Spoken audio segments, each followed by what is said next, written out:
Live everywhere. Daily Co's Radio on netrootsradio.com presents David Walton. Kagro in the Morning Show.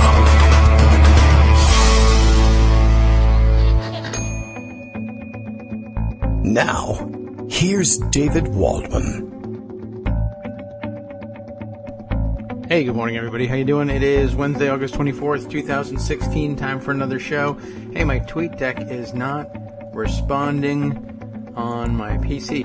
I love when they send up that there are frozen scripts on your computer, and they ask you, do you want to debug the script?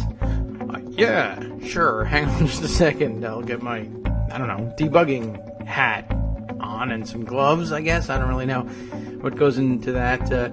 Many of you probably know better than I do. So come on over to Kagro in the Morning World headquarters and debug a frozen script for me. Why don't you? Bring the kiddies, why don't you? I guess anytime I say why don't you, I think I'm reminded of that line. How you doing? Plenty to talk about today. We can divert some attention, I guess, from Trump himself and speak instead of Trumpian use of the levers of government today. Big story that is circulating this morning. And let's see, picked it up. Well, it's been in the news a couple of days. You've likely heard by now about the gigantic price increase in the EpiPens, and I think you've probably heard about it because EpiPens are actually something that a lot of people either use or have heard of, and they're training first aid, first responders, of course, and even right down to the Boy Scout first aid level training. They are teaching everybody to use EpiPens. It's become very common. And, of course, we're all familiar with the Martin Shkreli story of a couple of months ago. And I guess we've got another such story in the making. And guess what? It's even worse. As Bill tweets in his morning tweet starting us off this morning, announcing that Daily Coast Radio is live now, which is true. KGroX, that's me, David Waldman. It says here, talks up Senator Joe Manchin's kids' favorite new game, killing kids for money. Yeah, sort of. I mean, that's basically where we are. Although I'm sure that they would argue, no, we're saving children's lives for money. That's not so bad. Of course, you should save children's lives for free, but the market, et cetera, et cetera. And gosh, the market has so much to do with what's going on in this one. You've likely heard about the story. EpiPen's prices went up about a little over 400% in a very short period of time. A period of time short enough that you can't say, well, the EpiPen ingredients, whatever they may be, have gone up in price, and we had to pass that price increase along. That's all. That's all there is to it. No, they just learned their lesson from Martin Shkreli and figured out they had a life-saving drug that everybody needed, and they should just raise the price on it because what are you going to do? Die? You're going to have to pay us. But it's so much more distasteful than just that. I will say this, Martin Shkreli had the quote-unquote good sense. That is. Let's see. What he did, at least, I can't even remember what it was that he was treating, but he had the good sense of picking an obscure drug. And by good sense, of course, I mean evil good sense, evil genius sense. To pick a drug that was not well known, for one thing, and treated a condition that was not well known, and at least treated a condition that, generally speaking, children weren't contracting in the course of their everyday regular lives. So, of course, the EpiPen, probably best known for, let's say, things like saving the lives of children having allergic reactions to bee stings suffered on family picnics. If your children or your little cousin or nephew doesn't die on a family picnic because the EpiPen saved their life, it makes an impression. I cannot recall exactly what it was, but I don't know, it had something to do with maybe even toxoplasmosis, perhaps. It's a rather obscure thing that Shkreli was dealing with. Not that it makes it any better that, you're holding people up for that kind of ransom, but it certainly makes for worse optics to be withholding or jacking up the prices on the EpiPen. So As a matter of fact, let's see. Someone may be making the same point I was making earlier. Sean McElwee is tweeting a storm up here. Is this from the same article that I was looking at? I think so. Well, let me just, I can make the argument just the same. So he's picked up on this as well. I just tweeted a couple of things. If you want to scroll back a ways in my own tweet timeline, one of the really fantastic bits that came out of this in NBC News' reporting on it was one. I mean, there were so many surprises in this one. The CEO of the company that makes the EpiPen, the company is Mylan. They acquired the EpiPen company and acquired their patent, like Shkreli did, and just said, I can make so much more money selling these things. They're that much more vital. I think they were selling for about, an EpiPen went for about $56.64, I guess, when they bought it. They could have rounded that up. I wouldn't have argued with them. Anyway, the price has now gone up to over $300, $317.82. That's the average wholesale price, I guess. But in addition to jacking the price up, that was 461%, I think, the price went up. But some of the unsavory news uncovered by Ben Popkin over at NBC News included the fact that, I guess, partially as a reward for finding a way to bring in so much more in the way of profits and raise the stock price. The stock price also went through the roof, going from about $13.29 a share to $47.59 in 2016. Between 2007 and 2016, the stock price tripled. The price of the unit went up, I don't know, like 6 times. But interestingly, the CEO of Mylan, Heather Bresch, is how she is identified here at first in the article. Well, because she's such a genius and found a way to increase profits and increase the stock price, she got a salary hike. She was already taking in just over $2 million a year.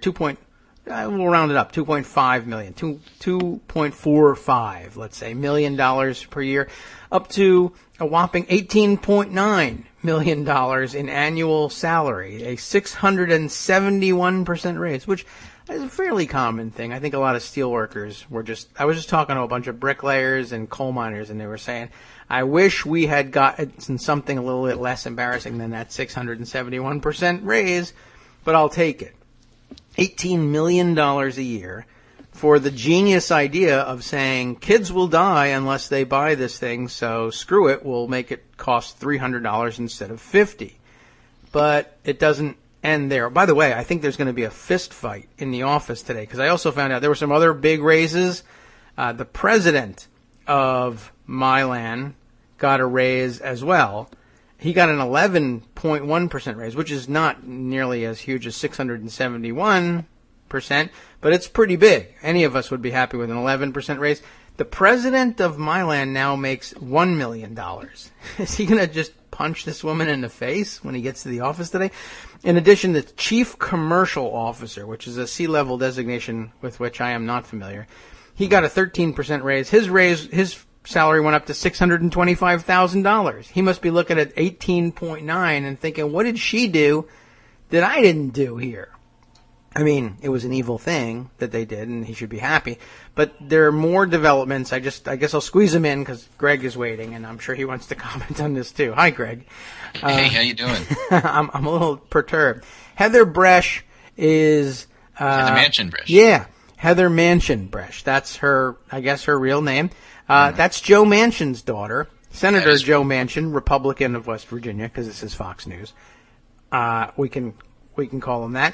What I found really interesting about it's West by God, Virginia. Yeah. To get that correct. Oh, I'm sorry. Did I say Virginia? No, you said West Virginia. Okay. It's West by God. I Virginia. forgot the by God part. Well, this is, I think, has nothing to do with God in this one. Anyway. What's God's salary? And what kind of a raise did they get? Yeah, well, right. God got a 1,000% raise on this one. So Bresch is a Manson, Mansion. How did I got that right? She's a member of the Manson family. Mansion family. Yes. And, what made it really interesting here was, the idea that, you know what? Hang on a second, Craig. Can I get you to just, I got an emergency phone call here, if I may.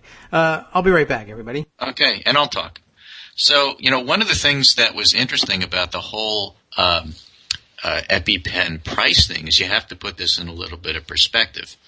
And that is that the company that makes EpiPens actually had a competitor a couple of years back.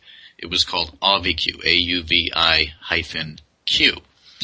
And it was a competitor. It was also a little bit pricey. It was pricier than the EpiPen. But it talked to you. It was an auto-injector. And their thing is that you could pull off the cap, and then it would start talking to you and tell you what to do, which is really calming and soothing in an emergency. So it would tell you, just put this on your leg, push the injector down, hold it for 5 seconds. It would count to 5 seconds. You were supposed to hold it and then let go. And so a lot of people liked it because you only use these things in an emergency, and during an emergency you might be panicking. So it was nice to have somebody talk through it. Also, you could imagine that maybe a parent left a kid with a severe food allergy that might need the EpiPen or the AUVI-Q, because epinephrine is the life-saving drug that's in it, in both of them. And the person who was left with the kid might not be as well trained as the parent themselves. Or it might be a teacher in school or something along those lines. So the ability to talk your way through the injection was actually a good marketing thing.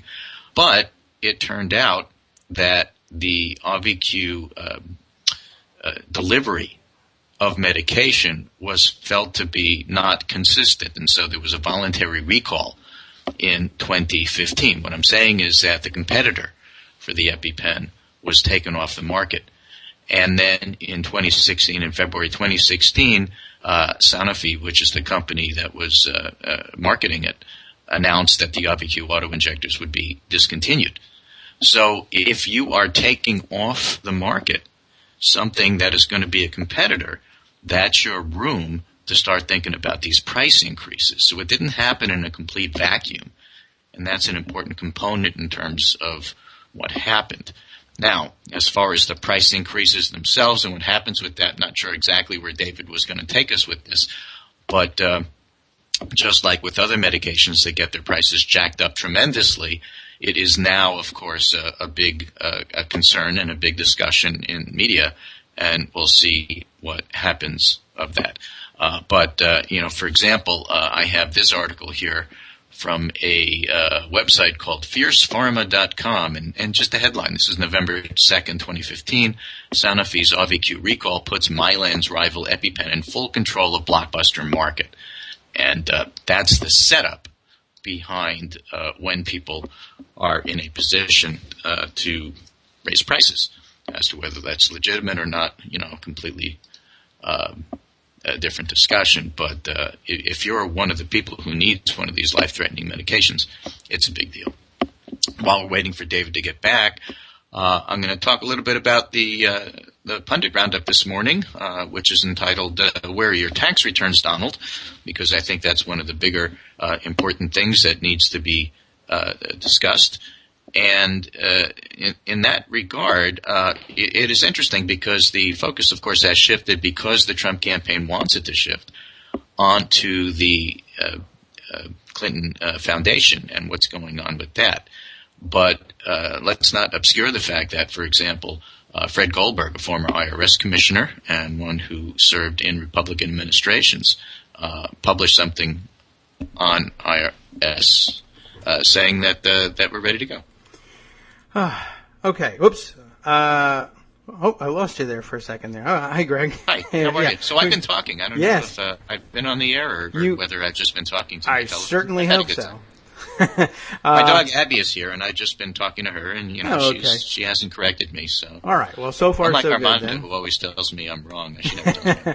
Yeah, no word from Armando. Although I did see him saying there was something upsetting him today that he wanted to get on the air to discuss. Yeah, that's about polling. We'll get to that in a minute. Okay. I was just talking a little bit about Fred Goldberg and the IRS commissioner, former IRS commissioner, who points out Trump really has no excuse to not release his tax returns, and this whole bogus thing about audits really has nothing to do with it. Okay. Well, that was what I led off the pundit roundup. But I did want to get to the polling because the polling is kind of interesting these days. Right. NBC published their battleground map yesterday. They have Clinton winning 288 electoral votes, which is more than enough to win. You need 270. They have Georgia as a swing state, and I just love that. And Rachel Maddow on the show last night announced that there was a new South Carolina poll showing that Trump and Clinton in South Carolina are essentially tied, which makes sense when you figure North Carolina is leaning that way. And Georgia is essentially tied, and so why not? Now, that doesn't necessarily mean that she wins in South Carolina or even necessarily wins Georgia. But when things are that close, it allows you to, do things like maybe concentrate on some Senate races, for example. And it frees up your resources to really do things that you want to do. I know that they've opened up an office in Utah, which does seem kind of odd because Utah still is not necessarily trending that way. But listen to some of the poll numbers that came out yesterday. Reuters Ipsos has Clinton up by 12 nationally. Oh, okay. Florida had a St. Leo poll, which is online, that had Hillary up 14. That's 1-4. Florida. Virginia, a Roanoke poll, has Hillary up 16. Monmouth had Missouri, and Hillary's down 1 in Missouri. And then the SurveyMonkey poll from NBC came out, and that has Hillary up by 8. So Trump is losing nationally, and the idea that he is somehow closing the gap, he's not. I mean, these polls are pretty steady. And so whenever we have some of these polls, what we like to do is go look at the average places, that is to say the places that average the polling together. And what we see is that, let's pick one that is dear to Armando's heart. We'll pick Real Clear Politics, and they have their own summary there. And what do we have for that? The general election, Trump versus Clinton, they have Clinton up by 5.9. Huh. That's even including today's LA Times USC poll, which has Clinton up by 2. Now, that's a very odd poll. It's an experimental poll, highly favorable to Donald Trump. As a matter of fact, Nate Silver says the best way to interpret an LA Times poll that's done online with a panel, they keep going back to the same people and asking them, have you changed your mind yet? And Nate said, just add 6. Okay. So if the LA Times says that Clinton's up by 2, she's really up by 8, which just matches the NBC SurveyMonkey from yesterday. Well, and when you add all of those together, it's one of those situations. You go to the Real Clear Politics summary and you look at the polls. LA Times, Clinton plus 2, NBC, SurveyMonkey, Clinton plus 8, Reuters, Clinton plus 5. They'll add the new plus 12 tomorrow probably. Economist YouGov, Clinton plus 6, Bloomberg, Clinton plus 6, ABC News, Washington Post, Clinton plus 8. It's a 5.9 spread. It's a solid spread. It's really not changing. It really hasn't changed for weeks. The same thing is true with Huffington Post pollster, and this is just the national polls we're talking about now. The Huffington Post pollster include a handful of polls that Real Clear Politics does not. For example, they have a Normington Pets sponsored poll sponsored by End Citizens United Democratic Group that had Clinton up 10. They include that. They have the UPI See Voter Tracker, which they report every few days. Yesterday had Clinton plus 1. And, that poll goes up and down a little bit, also a very Trump-favoring polls. But nonetheless, they still have an average that says Clinton 47.2, Trump 39.8. So it's basically a 7-point lead there. Not that different than Real Clear Politics, and not that different than the New York Times, which has it at 5, and not that different from Sam Wang's site, which has it closer to 6. So basically, she's got a 5 to 7-point lead in the polls nationally, and all the sites really come to the same conclusion. Armando was making the point, as others were on Twitter this morning, that Real Clear Politics is a Republican-leaning site. Absolutely true. But when it comes to their polling, they're just doing numbers. And, part of the Real Clear Politics issue isn't whether they're right-leaning or not when it comes to their polling average. It's they decide to include and exclude certain polls almost by whim. Why would you include the LA Times poll, which is an experimental tracker? It turns out that Huffington Post does not, and I think that that's a good decision. Why, for Florida, would you not include the St. Leo poll? Because it's an online poll, and they just don't. And they don't really have a good reason for including others and not including that one. But that's not a right-leaning or left-leaning decision. That's just a methodologic decision by the people who run the site. I see. I've had discussions with them. I remember a long time ago, I was really annoyed that they wouldn't include PPP polling. They do seem to make some So it's arbitrary. odd decisions. And what I was guess their it's answer up when to I them. asked them? Well, if it's been around for long enough and it establishes itself, maybe we'll consider it. And now they do. And I guess so long as they disclose their own methodology in how they decide either if they have a coherent method of deciding between methodologies, or at least disclose the arbitrary one they're using. At least that's somewhat helpful. But the thing to do is look at them all, give yourself a range, and so you know that Clinton is running basically. What's interesting is looking at the Huffington Post, for example, where Clinton's 47 and Trump is 39.8, essentially 40, and look at Real Clear Politics and look at where they have it, and they've got Clinton 47 and Trump 41. All of the different aggregates are giving Trump 39 to 41. He's really not getting above 43, 44, 45. And Clinton is in the 47 range. And in some of the polls, as high as 50. It's just a clear win, and it's also a clear Trump really underperforming what you would expect a national large party candidate to be doing in terms of the numbers that he's running. Wow. I see. So Armando is, I guess, trying to explain what's going on at the same time. I guess via Twitter he's listening, so he's probably a few seconds behind. Yeah. Anyway, but yeah, there was a very interesting piece by Mark Blumenthal that I think Greg Sargent pointed to me this morning on Twitter. Mark Blumenthal now runs the SurveyMonkey election polling. And what he was talking about, and people have published stuff about this over the past couple of years, what is the more accurate thing to look at? A head-to-head poll with Trump versus Clinton, or one of those three-way or four-ways with Johnson or Johnson plus Stein? And what's the better way to look at it? Okay. And I happen to have the site up. And this is just to annoy Armando, but it's really because I happen to have the site up.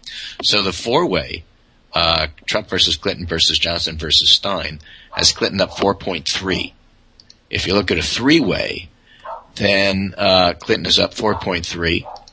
And if you look at a two-way, Clinton is up 5.9. So it seems to make a 2-point difference. In some polls it doesn't. And what they were looking at is what's the real value of looking at a third or a fourth party if you add them. In other words, are you artificially propping up the name that you add just by giving people another choice that they normally wouldn't have picked themselves? Yeah, to some extent, sure, right. Well, this is why people like to fight to get into these polling averages. Yeah. Remember the guy that we've already forgotten that was in Utah? Murphy McBean, the new guy that came on. Okay. That was running in Utah and was going to be the fifth party. Right. Nobody's talking about him next week, Right. So should he be in the polling? And what's the rationale for it? And if he is, does that distort the polling even more? These nuts probably wants to be in the polling. He probably does. If you keep, or the sweet meteor of death wants to be in the polling. If you keep putting other stuff like that in the polling, you're really distorting about what people are actually going to do when they get in the voting booth. Plus, you're giving them a lot of publicity that the third and fourth parties would really like to get, which may or may not be justified. So that's a decision that the pollsters have to do in terms of whether they include it or not. The tradition, it's also about registered voters or likely voters. Yeah. Which poll does what? And polling aggregates will always go with likely voter if it's available, if you have a choice between the two. But the truth is, what's a likely voter this year? If Trump is pulling out unlikely voters, and that's where he's getting his voting from, then wouldn't it make more sense to look at registered voters? I mean, these are all methodologic questions that are on the table, and it's not right or wrong or left or right to make those decisions. It's just good when you tell people what you're doing. I like polls that tell you both numbers. Here's the registered voter number, and here's the likely voter number. You pick which one you want to believe. I would prefer that. Yeah, I mean, certainly, I think there's a risk in this year's, in carrying over previous years' likely voter models, and I think you're hinting at that. And it would be best to see both, so you could judge for yourself. They're also, the traditional legality. They're not supposed to be applied until October. Oh, yeah. Why are you applying them in July? Yeah. That's yeah. I guess I would want to hedge against the possibility of being surprised by unlikely voters turning out. And that's the argument. I don't know whether they're really getting what they say they're getting, and maybe I'm giving them too much credit for pretending they have some sort of invisible majority out there. But okay, well, let me see if I can prove it to myself. Kellyanne Conway is the campaign manager, and she is a professional pollster. Here's a piece from Mediaite this morning. Trump campaign manager, we're actually winning right now because of undercover Trump voters. Yeah, that much. So I would like to see somebody else gather some numbers on that. Sure. Right? Every poll is wrong because Trump voters are undercover. Yeah, so she used to be a professional pollster. Right. Conway denied on Channel 4 special, President Trump, can he really win? This is for the UK. That Trump was losing and denounced the polls that showed him down to Hillary Clinton as cherry-picking polling numbers that are put out there by media outlets that are also bent on his destruction. He always does better on online polling where a human being is not talking to another human being. That's true. He does look better on polling. Anytime you can take human beings out of the equation, his platform makes slightly more sense. Well, half his brain trust is a human being. They've got Kellyanne Conway, and then they've got, Steve Bannon. Right. Well, ugh. All right. I don't know what she's doing here with the. Well, I guess she's just getting. She's trying to jack up the campaign to give the people a feeling that she's not really losing. Yeah, but of course, the unskewed poll stuff never really works. So I say, just put it all out there, let people look, and then you can decide. And then you have the professionals who are putting together, but what does it mean? What are your percentages and what's likely to happen and all of that? And right now, looking at those this morning, in other words, the who's going to win question, my favorite question. So for right now, New York Times has 89% chance for Hillary doing better. If you consider 86 versus 89 being a real change, it's really not. With the Democrats having a 60% chance of winning the Senate. 538 gives Clinton an 85% chance. Daily Kos, which now has its own Drew Linzer polling predictions, has an 86% Democratic chance to win. The markets are at 79. They're a little bit conservative. And Sam Wang's site is now 96% chance of Clinton. Oh, wow. So she's ahead. I mean, it doesn't really matter whether it's 86 or 96%. In the end, somebody's going to win, somebody's going to lose. Yeah, but didn't somebody do something wrong at some point and everyone should go to jail? Or maybe I'm missing something? I don't know. I keep reading online. I'm not going to put Nate Silver in jail just because he didn't think Trump would win the nomination. Yeah, well, I don't know. That's not fair. Well, under current law, sure. Yeah. But that's going to change under a Trump administration. All these things will become illegal. Right. Anyway, so you have all these things going on, so that gives you an idea of what's going on.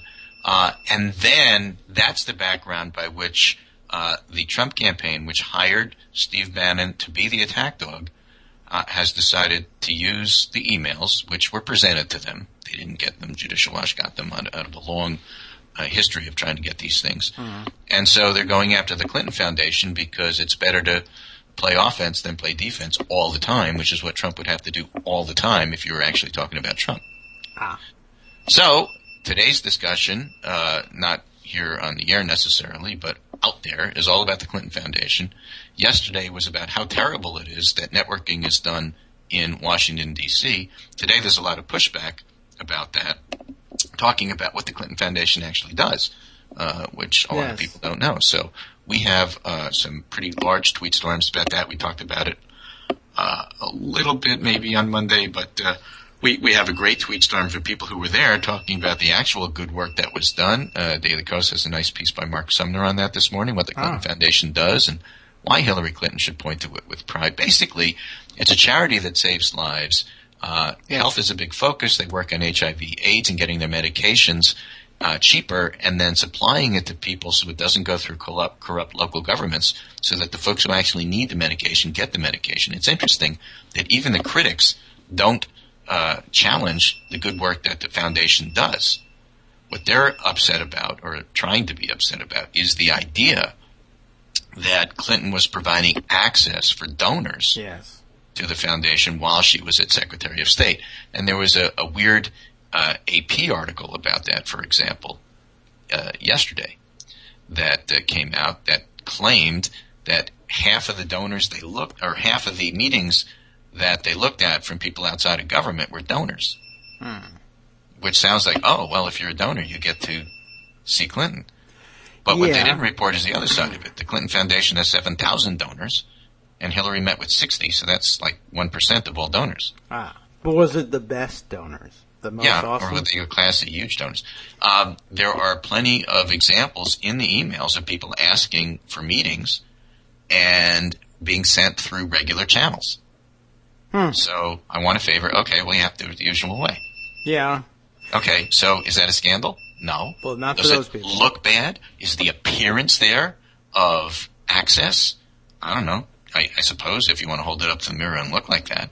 But there isn't any quid pro quo. Nobody has shown any situation where a donor got a favor. So is this a scandal? Well, it's Clinton. So the emails plus Clinton Foundation plus it's not really a close race. So, yeah, let's talk about it. So that's the she conversation. Killed everybody she gave the favors to. That's what it is. That's why you can't find anybody.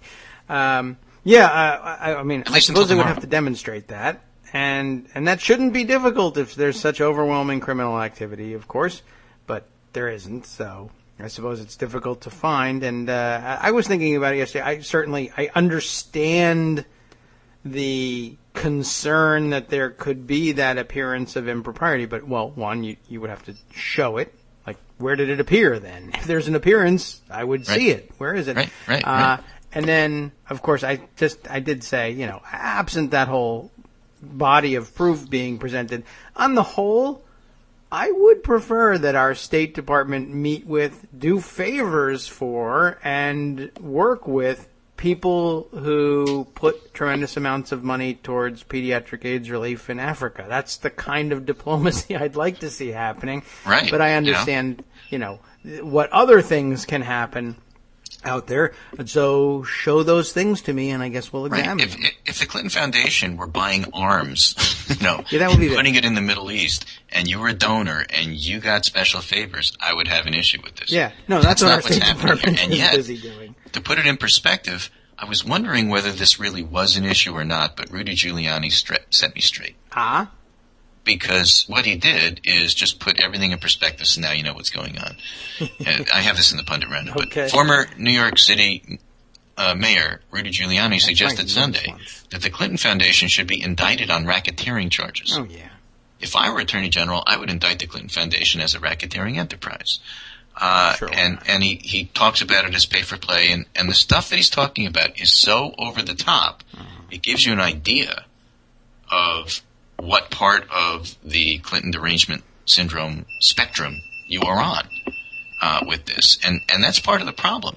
If you think it's legitimate and reasonable for people to look at this, if you think it's legitimate and reasonable for the press to ask that you give press conferences, the reaction from the nutcases like Giuliani makes you say, look, I understand why this isn't going to happen. Because why would you want to feed these people? Now, that's a political decision. It's not a legal decision. It's not an ethical decision. It's, how much of this is you just hold your breath, hold your nose, and get through this and get to the next thing because the press is on a feeding frenzy, and how much of this is real. And so much of it is the former that it's really always difficult with the Clintons to tell how much of this is the latter. But people have their opinion before they even hear any of the facts, and it comes down into the usual sides that people start out with even before they heard any facts. And that's why a lot of us just shrug our shoulders and say, here we go again. Well, it certainly seems odd, and given the level of outrage, you'd think that the proof would be that much easier to find and to see when it's presented. But even the few people who have tried to make the presentation of the quid pro quo have missed the mark to this point. I mean, because there isn't any. There's nothing there. Now, it's interesting. On Monday, we were talking about, so what does Steve Bannon bring to the campaign? Oh. It's yeah, this. What? I mean, this is the kind of attack stuff that Breitbart does all the time. Yes. This is a Breitbart-directed, Roger Ailes advised attack line. Well, yeah. I mean, they know the media. They know what they're going to, be interested in. Fine. It's in that light that I think it's just so interesting that tomorrow Clinton's chosen to take on the alt-right crew that works over at the Trump campaign, and that's going to be the focus of her speech tomorrow in Nevada. Well, that'll be interesting. Yeah, so I think the week's interesting stuff isn't this; it's tomorrow. Okay. Oh well, then we should just wind up for today, and wait for tomorrow. Okay. Well, you'll do your part. While you had your emergency phone call, I was just adding, in case you want to talk a little bit more about the EpiPen thing. Is that their competitor AviQ was taken off the market before they jack the prices up, allowing them to do so, because when you have competition, it's not so easy to do. When you say taken off the market, that makes me want to ask a question. What do you mean taken off the market? They left? They quit? Or there were some suggestions that the competitor product, which is called AviQ, AUVI-Q, which was a really cute device that would clock your way through an injection, which was very comforting if you had to do it in an emergency situation or had never done it before, was not delivering consistent amounts of product each time. So there was a voluntary recall, and then the company that made it decided that they weren't going back. So the competition disappeared, leaving a hole when you're the only product on the market. Then you have more leeway to go ahead and jack your prices. And I was just saying that that's part of the bigger picture as to what happened here. Well, it is an enormous picture, and I will expand on that. Do I have? So that's all I was saying while you were gone. I was just telling the AviQ story. All right. Well, they should think about starting back up again. I was just catching David up because he hasn't had a chance to listen to the podcast. Right. Yeah. Well, my emergency phone call. The situation ongoing. My wife's car broke down. That's the emergency, and that's a pretty major emergency. So, all right. Well, so far. And you told her you're doing a show. Hang on, I'll be there in a while. I told her. She called me first, and I called AAA. But text me as much as you want. Tell me when they're coming, and if they're not coming fast enough, we'll just have an abbreviated show today and play you some nice music, and I'll go get her. Right. But so far, so good. So. Anyway, so that's really my roundup for today, and I'm sorry I can't wait for Armando to come on and tell me I'm wrong. But well, we'll have him on at the right time to tell you you're wrong. Yeah, something like that. Yeah. But bottom line is Clinton's doing just fine in the polls. It's very steady. She is not the race is not tightening as of now. It's been a full 1 week under new management for the Trump campaign, and we have as yet to see everything change. It's not going to. He's not going to. He is the same candidate. Campaigns can only do so much. He still doesn't have campaign infrastructure. And he's still a lousy human being. So, I think that's why a lot of these polling numbers are showing what they are, and why the aggregate sites are saying that their chances of winning are upwards of 85%. And with that, I'll leave you today. This is Greg Dworkin speaking with my friend David Waldman, Kagro in the morning. And thanks so much for listening. Podcast, download, however you do it, or even live. We'll be back tomorrow. We'll do it again. Okay. I don't know how I'm going to get to the studio without a car, but maybe walk. We shall see. All right. Thanks very much, Greg. Don't you have one of those fireman's poles? You can go right from the bedroom? Yeah, I ought to. I should. Right now, I swing out the window SAS style. Yeah. Okay. Take care. Very good. Talk to you soon. Thanks for carrying us through the immediate emergency. Armando, if you like to come on and yell about Greg, we can make some room for you to do that before we hear from Joan. Or you can join Joan and yell over her at Greg, or tell Joan to pass on the message. If you're set and you want to fight about it, I don't see what's unreasonable here. But why don't you could fill me in on that? And in the meantime, while I'm waiting for you to get set to call, I will continue with Mylan and everything that's wrong with them. Not everything. I probably am missing a few things, but let me fill in the blanks. One, we got to the part where we find out that Bresh, the CEO, is Joe Manchin's daughter. Hey, Armando, you're quick on the draw there. Yeah, no, I have to do it myself. Joan doesn't yell at anybody. She's too nice. All right. So here's my clincher of Greg's nonsensical and embarrassing defense of Real Clear Politics. Polling average. Just now.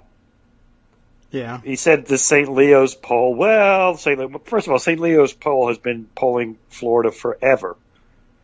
RCP also includes online polls in his Florida average, YouGov. So much for that nonsensical defense by Greg. But here's the clincher. Okay. Just now, RCP updates its Florida average by including an FAU poll that has Trump ahead by 2. No problem there. But still no plausible argument for why they wouldn't include what is clearly an outlier, St. Leo's poll that had Clinton up by 14 in Florida. They are a biased polling average. Only a fool, yes, Greg, I'm calling you a fool, can possibly deny this. Well, I mean, is he denying that they are biased? Yes, I mean, he says the site is biased, but not the polling average. Oh, well, the numbers, my guess is what he's saying is the numbers, once you decide to include the numbers, which is where the bias comes in, the decision, after that, the numbers are what they are. Oh, well, sure, the numbers are what they are, but when you choose what you include and what you don't. Well, that's the bias. That's the bias. That. I honestly do not understand why he decided to take this tack when anybody with a brain can see what RCP does. Listen, they're not as bad as they used to be because people used to laugh at them on this. So they're a little more subtle. But in essence, there's a reason why their polling average is a point or two better for Trump. I mean, who ever heard of the neutral average polling average having a House bias for the Republicans? It's absurd. Yeah. I'm sorry. David, Greg can take some reasonable positions. This is completely unreasonable. This is like David Frum this morning complaining about Hillary Clinton's pay-for-play scheme with the Clinton Foundation while completely ignoring the fact that Paul Ryan, the Speaker of the House, just spent 2 days with GOP donors in Wyoming. Yes, that's all right. Yeah. Well, there is pay for play and certainly, by the way, you made a good point. I think that pay for play is an awful lot easier to envision from the Speaker's chair than from the Secretary of State's perch. Just of course. Policy making. Listen, I'm not a goo-goo. I've never been one. You know this. But if you are a goo-goo or you pretend to be a goo-goo, then you're concerned. The Secretary of State's probably the person you worry about less because she doesn't have much to give. What can she do for you? Surely there are things, but well, they're convoluted. Name them. I'd like people to tell me what they can give. Well, I can't name anything that was done. That's a problem. A meeting. Yeah. But I mean, there are certainly, it's convoluted stuff. There are certainly policy determinations that are ultimately up to the president. And so you might want to say, meet with the president and pay him for play would be a lot smarter, I guess. But things that he can direct that, and this is so dumb. I mean, I'm finding problems with it, even as I'm stretching to try to make some argument in favor of it. Things that policy determinations that depend technically on determinations by the Secretary of State that XYZ has happened or some treaty obligation has been met, and so therefore with that in place, then the president's orders can go forward unimpeded. But I think you can already see how dumb that is. What Secretary of State doesn't just declare the thing done or would oppose the president? Oh, no, Mr. President. No. I can't give you that determination because somebody gave me $16 and a sandwich to me. Oh, okay, fine. $16,000 and a sandwich or whatever. It doesn't work that way. The Secretary of State makes the determination that the president wants them to make if it's a critical issue, and they go forward. So there's not a whole lot that the Secretary of State certainly can't countermand the president, and I suppose there are some other things that the president doesn't enter into, where it's like, well, lower level determinations, not entire policy shifts. That if the Secretary of State of her own volition were to make some designation about a country, then more favorable. Here's the thing. What is it? The most notable thing about the position of Secretary of State in our general perception?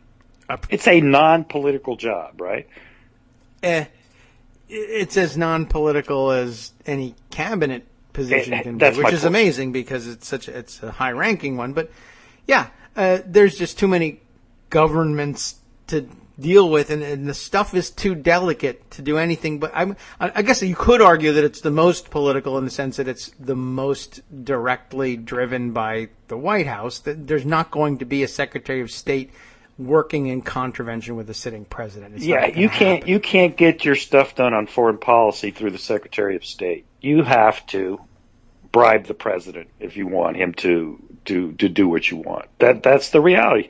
In our world, the president is the leading foreign policy person. That's where he has the most power. That's how he decides. That's how things are decided. Secretary of State just doesn't have much to give donors. Why do donors donate for the most part? In theory, they want policy outcomes, right?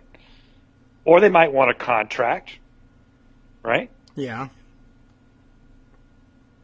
What can the Secretary of State deliver on those things? A restart. Well, I'm going to be a donor so I can make sure she takes a different tack on what? NATO? Yeah. It just doesn't make sense. It's really just not a position that's prone for that. Secretary of Commerce. Things. Where do we find the corruption scandals most of the time? And usually in places where we're talking about business regulation. Business regulation, steering of contracts, things like that. Yeah, and I guess the Secretary of State could steer contracts, but she just doesn't control as many as, say, frankly, the Secretary of Commerce. Yeah, there would be better places to go with that one, and I guess international players who seem to be drawing the most concern. I mean, would you go there and say, well, I would like for the contract for providing security to U.S. State Department installations in my country to go to this local contractor who's my cousin? I guess you could do that. The Speaker of the House, by contrast, David, controls the agenda of the House of Representatives, where all laws must start. If you own the Speaker of the House, you own what gets passed as law, what goes in the budget, right? That would be a better bribe. Yeah. Almost more so than the president if your interest is in budget issues for the government. At least theoretically, you actually could work in contravention to the president. You do. Well, he does, yes. That's the whole point of his position. But sure, yeah. You could, and even if they were in the same party, you could, theoretically. Yes. See, so here's my point. You're outraged to find out, I guess, that 85, over in 4 years, 85 donors to a charity, not even to your political campaign, because she was Secretary of State. She had no political campaigns. Mm-hmm. To a charity that you have a connection to. I see the appearance issue. Yeah, but it's there. And it becomes more pronounced as president. I mean, the president is the executive branch under some theories of the Constitution. And I come to the unfortunate conclusion that I just don't think the Clintons can be involved with the foundation. None of them. Not Chelsea, not Bill. If she becomes president of the United States. I just think it's going to be too big a distraction, and everything's just going to be a mess. Since they appear to do great work, and I'm no expert on charities or what the Clinton Foundation does. I just read the press releases, but I can't tell you if it's all true or not. Whatever it does, it just can't continue. But if you're really a goo-goo and you really care about these donor access issues, what is the prime example of that problem this week was the meetings in Wyoming with GOP donors with the Speaker of the House of Representatives. There is no more blatant example of the problem, if you think it's a problem, than that. How can you avoid discussing that if you claim to care? You know why? Nobody actually does care, except for the Goo-Goos. David Frump's no Goo-Goo. We know this. But now he's pretending to be a Goo-Goo? Please. Well, what else is he going to do? Yeah, well, and we're gonna call him out on being a phony baloney Goo-Goo. All right, I'm for that. Yeah, my guess is that, they certainly if it's just going to be too much difficulty in their continuation of any certainly any day-to-day operational relationship with the Clinton Foundation. I suppose they could just say, well, you can keep the name, and our intention is to return to it in retirement, and maybe they...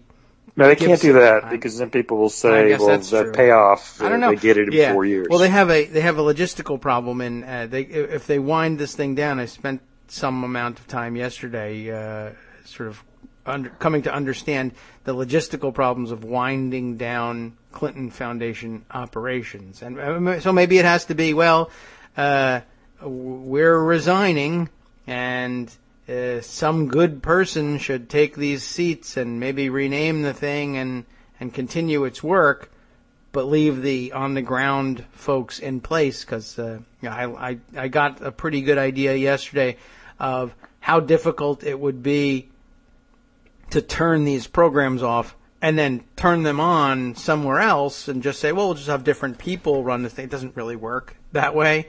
I suppose if you're talking about delivering critical pediatric health care in Central Africa and some relatively unstable places, you can't just say, all right, all of the standing armies and occasional armed militias working in there, we're going to have entirely new people that you don't know and haven't built any relationship of trust with deliver this life-saving and extraordinarily valuable medicine starting now. So don't rob them or hold them for ransom or get suspicious of people that are outsiders that you don't know sneaking around in your territory. Or anything like that.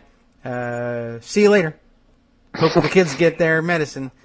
There's some groundwork that's been laid there that needs to be continued. But okay, so yeah, I can see where it would just become too much of an issue. I don't know how you get around.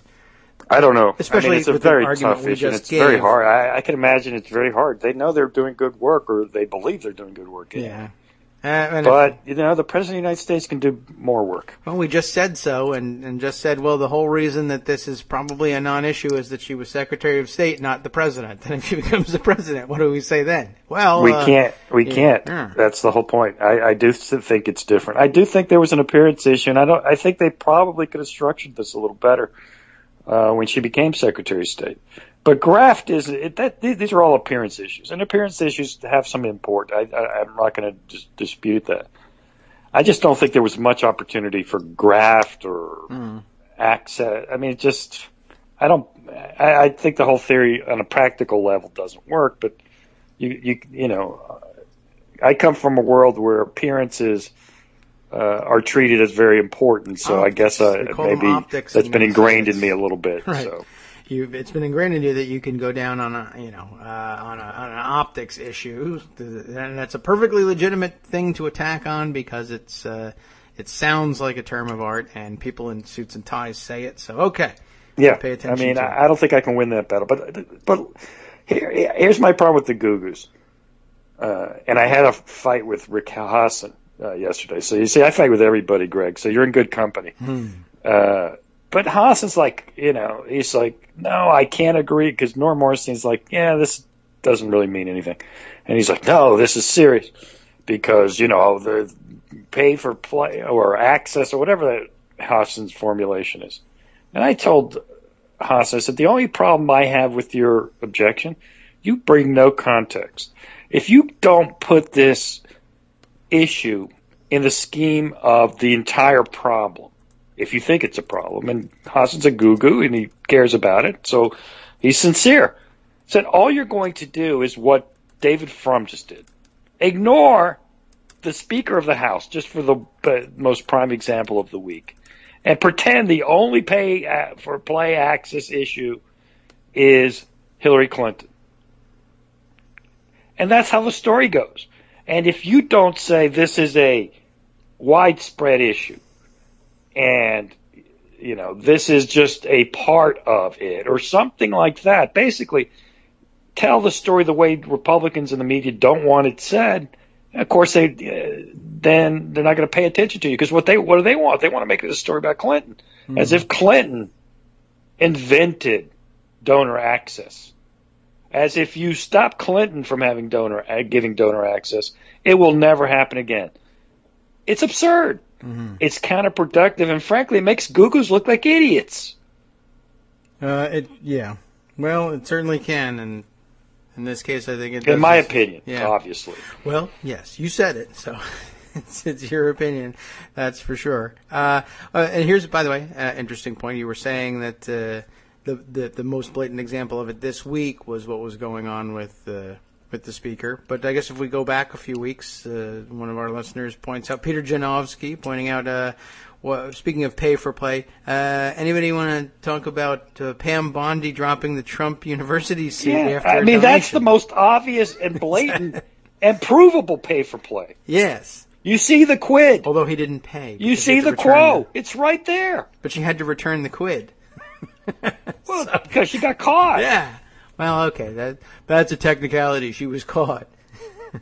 If she didn't get caught, what would have happened? She would have kept all that quid and have given the quo, I think, if I have she can't undo the quo because then that's admitting that it was for money. It's admitting that it was a bribe. Yeah. That was the brilliance of sending her a donation from the foundation, which is illegal. You get the money back. You get it for free. Quid that is the back, art of the deal stuff.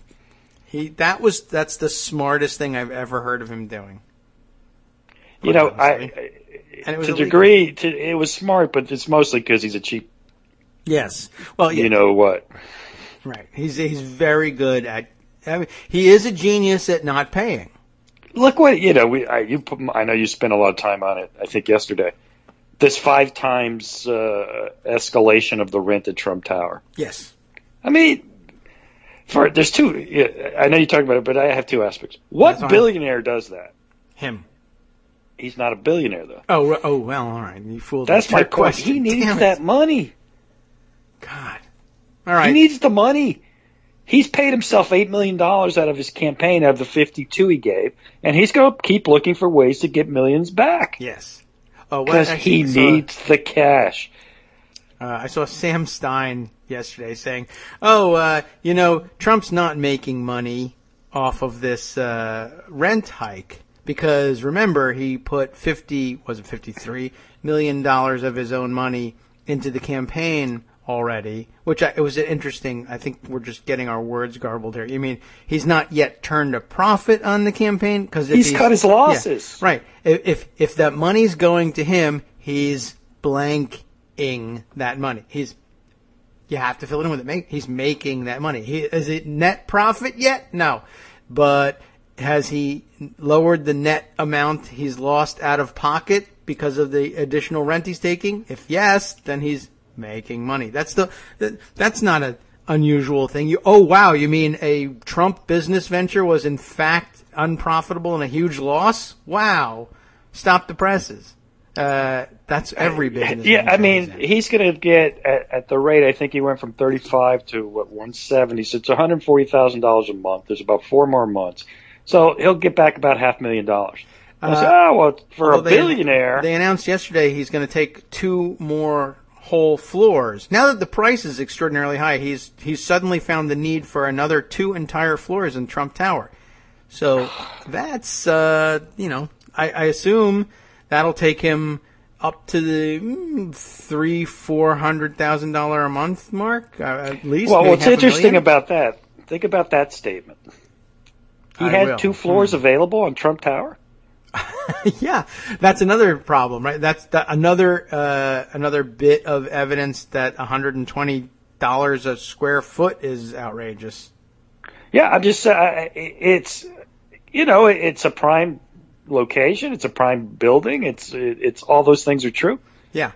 But he has him saying I have to take 2 more floors. Here's how that would work if you were the person renting. Yeah. Give me a discount and I'll rent it out because they're empty. Right. And if I'm they only were in taking high it for demand, 2 months, so you're going to make some money, and then you can still look for a long-term lessor. Yeah. Did he kick people out to rent? No, these are empty spaces. And you don't charge the rent till you actually move in. Yeah. That would make a great graphic, by the way, if they could, print a picture of Trump Tower and shade in how much of it is actually occupied and how much of it is not. I'd be curious to know. Yeah, because if he has two whole floors, that's really nuts. I mean, yeah, that must be an issue. I mean, unless he moved 1 or 2 lonely tenants from one floor to another and with an offer of some kind, that he had 2 entire empty floors, plus the 5th floor, which he kept for himself for his apprentice studio. So there were at least 3 floors of Trump Tower that weren't earning a dime. Okay. And he just said, all right, well, here's what I'll do. Now they're earning money. I was pretty stunned that he had 2 floors available because occupancy rates in commercial real estate in New York are not. It's a tight market. I hear there are a lot of businesses located. Yes. there. No, but it's a tight market. I think it's like 98% occupancy rate. Well, that's a lot of space to have available and not earning anything except now suddenly earning a lot. And, he was using the 5th floor offices, and apparently they were a little shabby, but it was fine for his staff, and he keeps insisting that he's not increasing the size of his staff considerably, but he's going to triple the square footage that he's renting from himself at overinflated prices overnight. I'll tell you 2 things that's possible here. That it's nonsense that he actually doesn't have 2 floors, and that people just lied about this just now to cover up for the story. Check it out in a week or 2 and see if what floors they are. If so, a good reporter would say, let's see what floors are available. So you pretend to be someone looking for space. Mm-hmm. Oh, I have a business that we're opening headquarters or we're opening offices in New York, and we're looking for space at Trump Tower. See if there's 2 floors available. Yeah, I need at least 1 whole floor. Show me what you got. Show me what you got. Huh. Be interesting to see if there's actually any floors available. Yeah, well, that's true. It could just be a fabrication, and it could be anybody's fabrication, I suppose. No, and you say, well, come on, they wouldn't be so brazen and lying. Here's the problem. He is brazen and lying. True. Just yesterday, he told that lie about some top Chicago police official saying, I could clean up crime in Chicago in 1 week. I believe that was Sean Connery said that. Yes, exactly. Don't bring a knife to a gunfight or whatever, right? So anyway, it turns out Chicago police said Trump hasn't ever talked to any Chicago police officials. That's a complete fabrication. Now, he's a major party candidate for president, and he completely fabricated a story. Not for the first time, not for the 5th time, not for the 20th time. But it's now normal. Yeah. Well, he does do this all the time. And, not surprising, I guess. I don't know. I tell you, in some respects, I don't envy the media, because what can you do? This guy's just a pants-on-fire liar every day, because, you could definitely say that. It's true. Mm-hmm. And it's an important story, but, I guess they just don't know how to handle it. He doesn't play by their rules, and they let him run roughshod. You know me, I've been going crazy on this tax returns thing. Yeah. This is 40 years precedent being thrown out the window. The media doesn't care. I asked them, how comfortable, because if Trump gets away with it, no one's ever going to release their tax returns again, are they? No, and I thought for a long time that Mitt Romney was just going to get away with it and just was never going to release them. I'm surprised eventually that he did.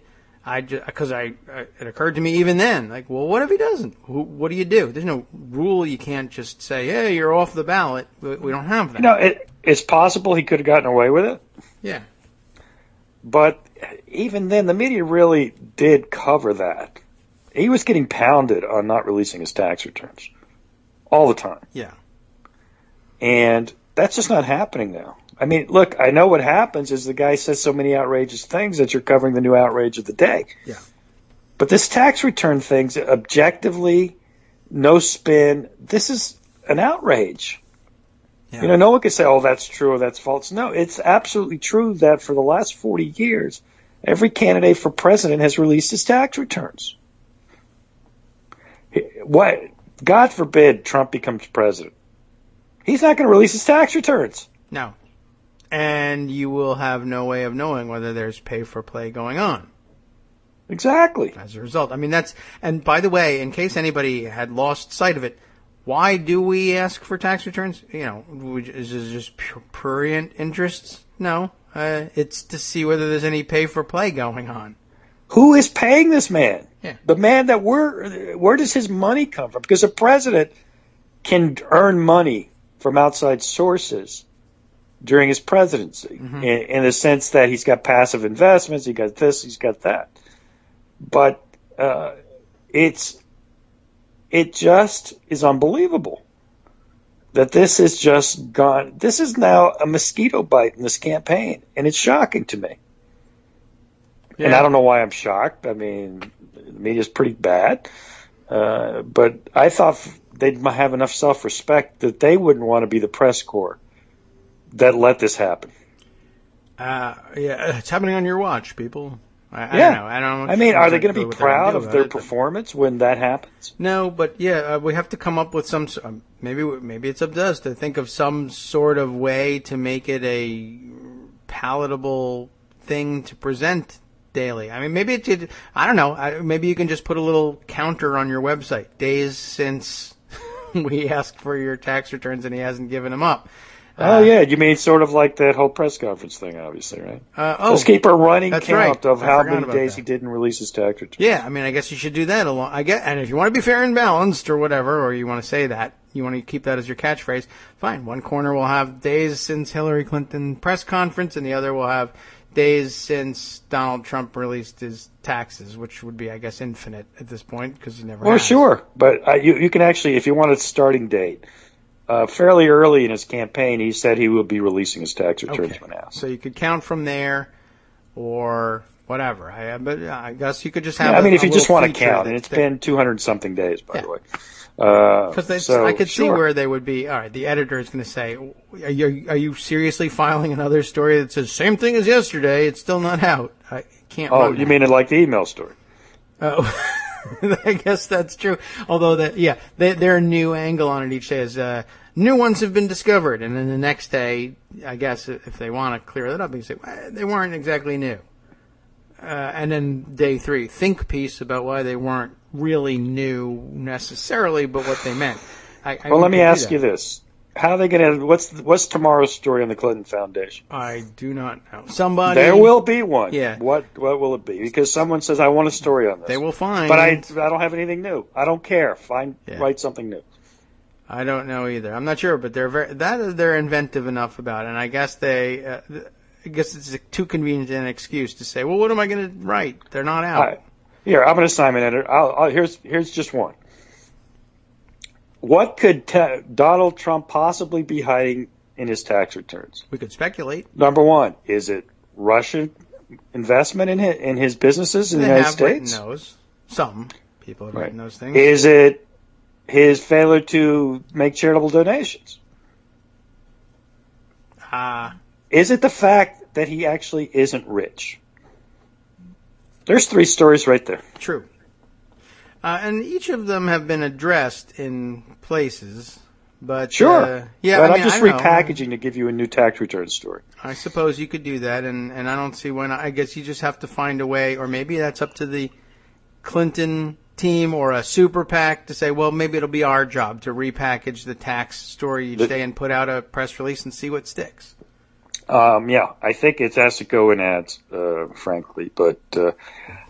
I don't know. I'm not privy to what they're doing, but this may be something they're saving for September. And the question then becomes, because generally, when a campaign starts going after something, the press, at least part of the press, will pick up on it, right? Sometimes, usually, yeah. Yeah. Yeah, sometimes. You're right. I mean, it's not always, but sometimes. So it could be that's where this is headed, in that sense, at least strategically. I don't have that much confidence that they'll be able to move it that way. I think they're going to have to just do direct ads. We do know that there is video footage, because one thing that I think the Clinton campaign has done well is in their advertising is it's basically mostly just Trump talking. Okay. And even ads about how long he can talk. Right. And the point being, citing a media story or even fact check for Pinocchio's, at this point, I'm not sure the media breaks through. Mm-hmm. And I say that's now in a sense that it's to Clinton's benefit in some respects. I just don't think the media's droning on about whatever they think is important that Hillary did or didn't do. Breaks through. Now, Trump breaks through in a way, but he's so narcissistic, it's got to be about him, so he enjoys talking about himself much more than Hillary. He doesn't get past the phrase crooked Hillary and put meat on it. So it doesn't break through quite as well, it seems to me. So, yeah, we're stuck for a while. We'll see if we can't imagine a way. I guess we could generate those stories. I don't see why we don't. Yeah, I've been kicking in my mind doing a tax return series. The history of the release of tax returns, why they matter, what could be in Trump's. There you go. We'll be the media we want to see.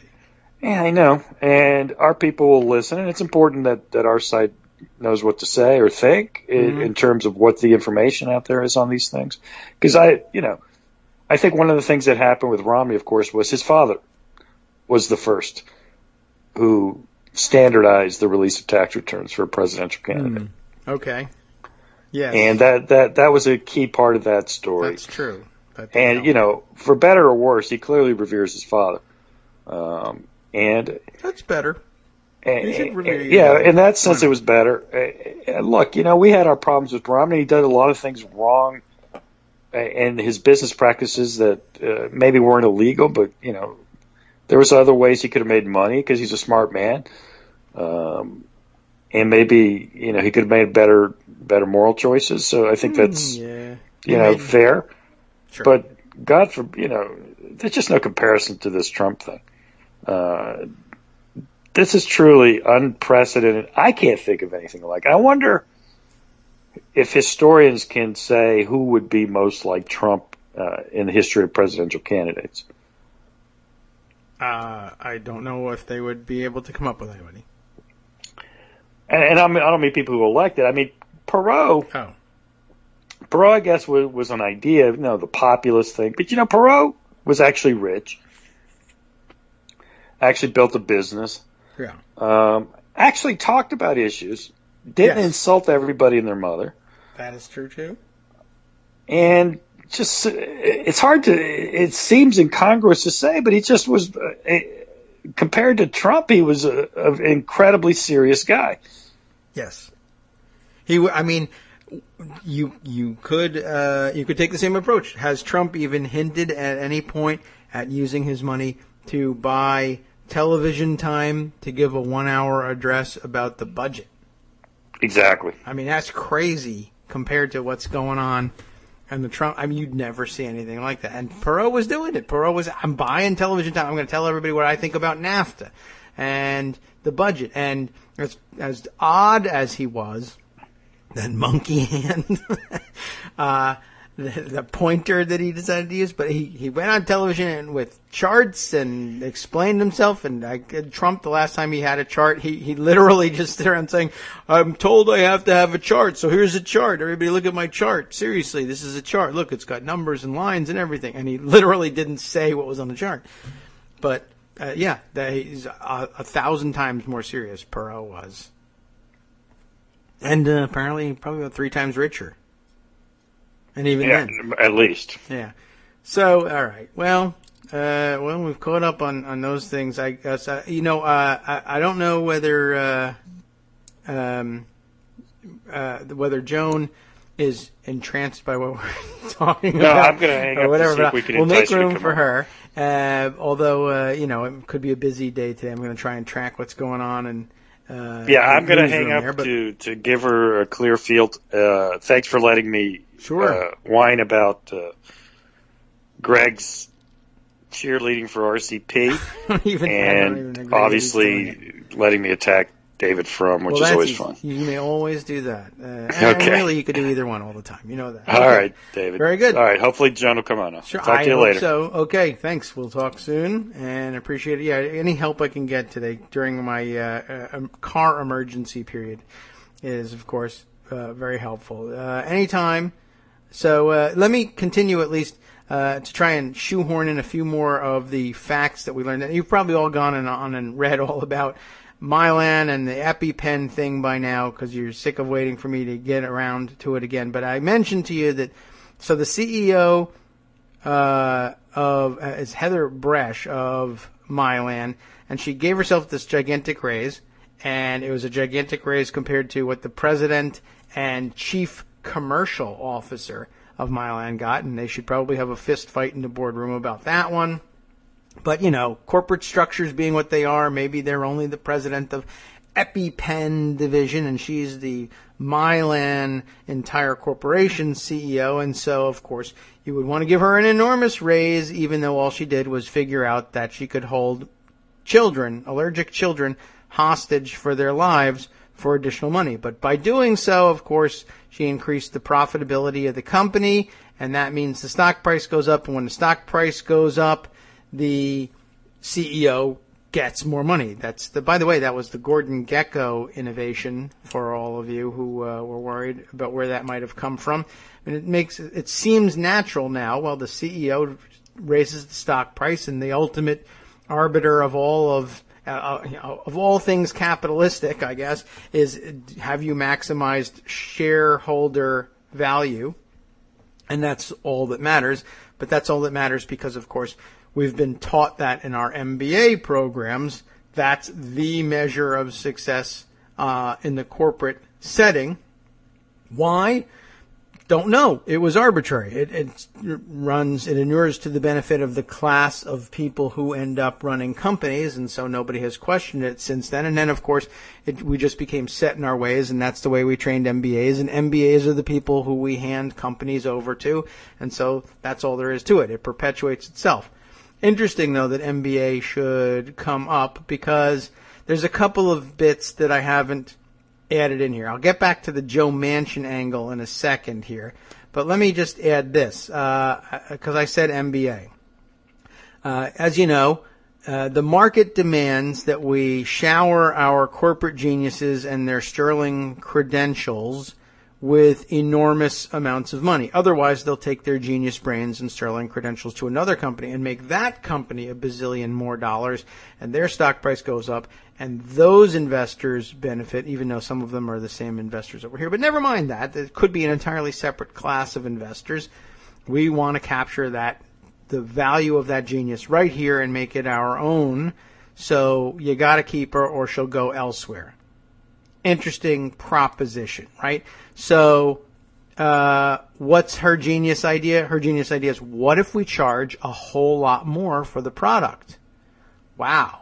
Where would we have found such innovative thinking but for our fantastic luck in stumbling upon Heather Manchin Bresch? I don't know. Not sure where it could have come from. But again, like I said, she's put a lot of time and effort into studying the ways of the warrior in business. She has, after all, been granted her MBA, and we can only assume that she believes that maximizing shareholder value is the ultimate goal in business because she is an MBA, and all MBAs are trained that way. Well, there's a slight problem with that. She's not, technically speaking, really an MBA. So she must have learned this somewhere else. And it's not hard to pick up anywhere. I'm not an MBA, and I know that the ultimate goal is supposed to be maximization of shareholder value. I disagree with it, but I know that that's supposed to be the goal. What do I mean by that? Reported in the NBC story is this tidbit. this is not, they say, the first time the company's, Mylan's executives have been touched by a scandal. Here's an interesting one. A 2008 inquiry, whose inquiry? I don't know, found Brash didn't complete the coursework for her MBA, which was nonetheless granted by West Virginia University. West Virginia University. Wow, West Virginia University. Is that where Mylan is based? I don't even really know. I'd be curious to find out. Anyway, she got her MBA from West Virginia University despite the fact that she didn't finish the coursework, which is odd because usually that means you don't get the MBA. But she might have finished the relevant coursework. It's pretty early on that you learn that maximizing shareholder value is the ultimate goal, and you don't have to take that many classes to figure that one out. In fact, you don't have to take any. But she must have taken some. Now, weird that they would have granted the degree anyway, but okay, West Virginia University, your dad's the senator from West Virginia, he previously was the governor of West Virginia, maybe we grant you the degree. This is an odd bit here, too. This might not have been necessary. The school, it turns out, had received a $20 million donation from the previous Mylan chairman, a guy by the name of Milan Puskar, in 2003. Which doesn't, at first blush, like, oh, well, pay for play. We were just talking about that. He paid WVU and she got her MBA. But even that doesn't really quite make sense. $20 million for an MBA, I got to tell you, I think you can do a lot better. That's a bad deal. As Donald Trump was saying, you made a terrible deal. I could get you an MBA from West Virginia University for a lot less than $20 million. And you could. And was the bribe necessary given her connections in West Virginia? That seems really unlikely that would have to have been done. But just to finish up that little tidbit of the story here, it goes on to say, and NBC is reporting, several of the university's administrators resigned in the aftermath, including the president of WVU, I guess, had to resign, Mike Garrison. The former Mylan consultant and lobbyist, Mike Garrison was a Mylan consultant and lobbyist, and then West Virginia University's president, and then took a $20 million donation from the Mylan chairman to give another Mylan employee, who's Joe Manchin's daughter, a MBA, even though she didn't finish. Why? Well, for one thing, apparently he went to high school with Brash, who would then have been Manchin. And this is where it first mentions, and it's way down there in the article, that she is the daughter of West Virginia Senator Joe Manchin, as our own Fox News equivalent might say, Republican of West Virginia, and was a longtime family friend. I'm a little confused as to where the $20 million comes into it. Maybe he thought that would help soften the blow of pushing her through. Well, we got $20 million out of it, and all you students who were complaining that I gave her an MBA even though she didn't finish her coursework are benefiting from, let's say, I don't know, the rock climbing wall at the student union thanks to the $20 million. But I guess it didn't work, and he had to resign. That, I thought, was an interesting tidbit. Even more interesting than that was the fact that, okay, so Joe Manchin is her dad. Does that have anything to do with the enormous amounts of money she's pulling down? And I can't make the connection directly just yet, but it very well may, because, as it turns out, there was a little bit of legislative and regulatory help that Mylan got along the way. NBC News is reporting again here. After Mylan acquired EpiPen, the company also amped up its lobbying efforts. And remember, the former president of West Virginia University was one of their lobbyists as well. In 2008, its reported spending went from $270,000 to $1.2 million, according to OpenSecrets.org, and that's a pretty significant chunk of money. But the better part is here. Legislation that enhanced its bottom line followed, with the FDA changing its recommendation in 2010 that 2 EpiPens be sold in a package instead of 1. In other words, doubling the price right away, no matter what you charge per pen. And 2, You can't get just one. You got to buy two. What kind of rule is that? I've never heard of that one happening before. And two, that they can be prescribed for at-risk patients, not just those with confirmed allergies. So doubling, tripling, quadrupling your market.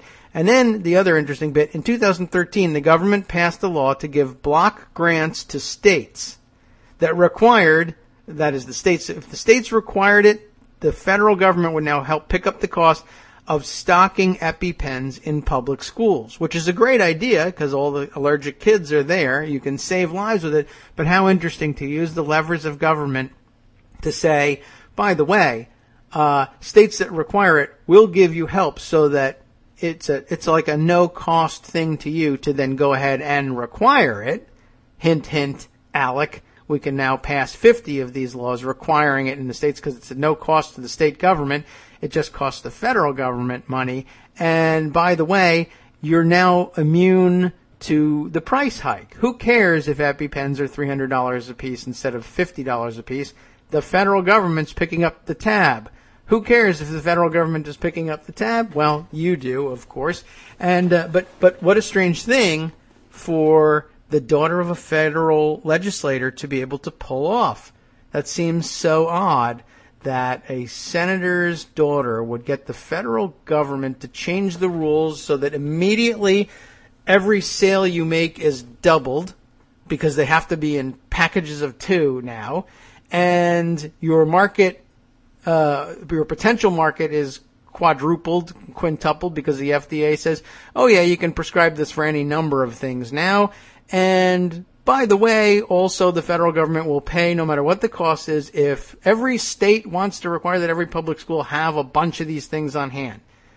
That is some interesting market manipulation. Well done. And well worth $18 million, I guess, according to the board over there at Mylan. Even if they will have a fist fight over the distribution of those profits later on. Okay, thank you. I'm sorry to keep you waiting, and I'm sorry everybody has been waiting for Joan to join us. Good morning, Joan. How you doing? Good morning, David. I had to get that out there. That's all right. I know it's a busy day, and of course, Armando wanted to come on and disagree with Greg, and Greg wanted to get out of here before Armando came on to disagree. So it's been a parade today. What's going on? How you been? We were off the air last week, so lots has happened. Wow, what's on your plate today? What is on the Senate is on my plate today. There's a guy in the Senate named Joe Manchin. You should look at that. Yeah, who has a kid, I hear. Yeah, I didn't even know he had children. My goodness. And she's an achiever. That's good. Yeah. She's hard charging. Okay. Yeah. So, but I'm sure there are other things. Senate, I heard there's another 99 of them. Where he came from. Who don't have daughters who are... Some of them do. Evil. We don't know. Yeah, we'll find out. Yeah, this was a really bad one. Speaking of evil daughters, you know that Liz Cheney's probably going to be in the House of Representatives next, right? Yeah, I heard. I don't know why I didn't hear earlier that she was running again. I guess that everybody figured she was, and so it wasn't really news. But I suppose this is just not an atmosphere where you can defeat candidates for nomination simply by informing everybody that they're crazy. It doesn't work anymore. Or that they're a Cheney. Right. Yeah. Oh, by the way, what happened to all of the objection to dynasties? Yeah. I didn't hear anybody objecting to that one anymore, maybe because it's just a lowly House seat. Yeah, in so Wyoming. You know, it's just Wyoming. Yeah. Well, that's true. I guess. Well, the House, Wyoming is one of those places with only one seat in the House, right? Which means really that it's an awfully easy place to then move to the Senate from because you're already campaigning statewide, right? And doing it every 2 years. So as soon as somebody retires, you're a pretty good shot at that. So if you thought, well, okay, with Parker in the House, it's not so bad. First opportunity, first vacancy that shows up in the Senate, and you don't even have a likely rival like in states with 2 congressional districts and only 2. It's often a contest between which one of you will jump out and raise the most money and preemptively grab that spot. There's not even anybody else to elbow aside except the No. governor. Well, she did try that in the Senate. You might remember last time around. Yeah. Trying tried to to force actually out Mike elbow aside. Enzi. Yes. That didn't go well. No, right. But this is how if you fail in that, you park yourself in the House and just wait, Yep. and then you're everybody's natural choice for the Senate. So, Although I think, given that experience, Mike Enzi's going to hang on as long as he possibly can to that prevent could be her from true. doing that. But there's he just still bought 1,000 Barrasso, EpiPens, so, I think. Yeah. So she's researching, does Mike Enzi have any serious allergies? She's a very evil person. She's a Cheney, of course she is. That's right. She's never done this before, but she's bringing peanut butter sandwiches to every meeting with Mike Enzi. I can't figure this out. Well, anyway, so the rest of the Senate is doing things, maybe, or getting geared up to do Oh things. no, the rest of the Senate isn't doing anything. Nothing. That's it. It's They either have another something or week. nothing. Okay. Week? 2 weeks? When does it start? I don't know. I mean, August ends in a week, but that doesn't mean it ends for them. You know how Let that us goes. look at the Senate calendar. Safari cannot open that page. Oh. I don't know that they actually come back Labor Day week. No, likely not. They have parades to do and Yeah. things like that. Let's see. Yeah. September 6th, supposedly. Okay. Well, that's a week So, into September. that gives them another 2 weeks. Maybe by then all the mosquitoes will be dead and it won't be so bad that they haven't come back to do something about Zika prevention funding. Yeah. Do you think they can wait that out, or are these mosquitoes that, most mosquito problems do disappear in the winter, but it's not winter yet, and climate change, global warming, etc. We have mosquitoes around here until October, so. Yeah, we're going to see more infections. We're going to see more deformed babies. I was trying to think of a nicer way to say that, but Yeah. You might as well just lay it on the line there, and that's what it is. that's what it is. And we're going to have Republicans like Mitch McConnell continuing to say, oh, just take the money from other public health programs. Yeah, I guess so. And it's likely to be forced to do that. I guess I don't even know. It's going to take a couple more months before the regular trigger for Republican action becomes evident. They have to know somebody whose baby is born affected by Zika before they agree that it's an issue. And that's going to take a while. I guess it'll happen first in Florida, where they're already telling pregnant women, don't visit Miami, which I don't know how many pregnant women are visiting Miami. I guess if you're far along, your doctor says stay home. Anyway, but yeah, it doesn't really answer the question for what do you do if you live in Miami and are pregnant. Yeah. You run away. Or, if you live in Florida at all and don't want to get pregnant and Right. can't go to Planned Parenthood Oh, yes. Well, there is for that. prevention because Planned Parenthood doesn't have any money for prevention. Right. Or any money Thank at you, all. Scott. In some places. I just read yesterday the story of Texas's maternal mortality rate Yeah. going through the Really, roof. really grim. Yeah. And now Texas has its first cases of homegrown Zika, I believe I read this morning. Okay. Well, always first. I remember that when they freaked out that they were going to get Ebola, and that was terrible, and they had to do something. Yeah, Zika doesn't funny seem how to- that works, isn't it? Yeah, well, people become immune to these things. We're all jaded about insect-borne disease. I guess. I don't know, but that one apparently I guess they just don't care. At this point, I suppose they stopped caring about attacking Obama. I Not suppose. really. Mitch I mean- McConnell is still attacking Huh? Obama. I wonder why. And now they'll just Well, Obamacare. oh, well, There's okay. not Zika funding because Obamacare. Oh, Yeah, What? this was the latest. What? He's been Why? popping up maybe once a week during this recess to say something horrible about Barack Obama. Mitch McConnell has. Sure. You may not have heard about that. And last week it was a letter he sent to Obama complaining that he saw a news story that there was going to be more advertising among uninsured people to try to get them to sign up for Obamacare. Yeah. And that there was money for that should be using to fight Zika. Because Zika crisis that the Senate is refusing to fund. There are paychecks being issued to the Senate which could be being used, just saying, for fighting Zika. Just saying. They could. Yeah. Constitutionally, they cannot, but who cares? Constitution is stupid.